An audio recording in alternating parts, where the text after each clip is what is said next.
Mark was very, very clear from right from the start what the how the script would come to be from and develop from the stage play, and that was it really. And then we just started.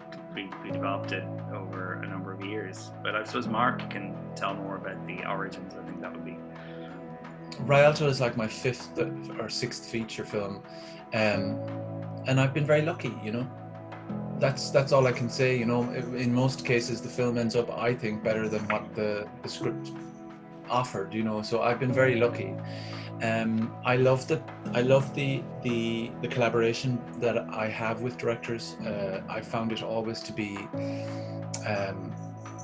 very exciting and thrilling, and a learning process. I find that every script I write is a learning process.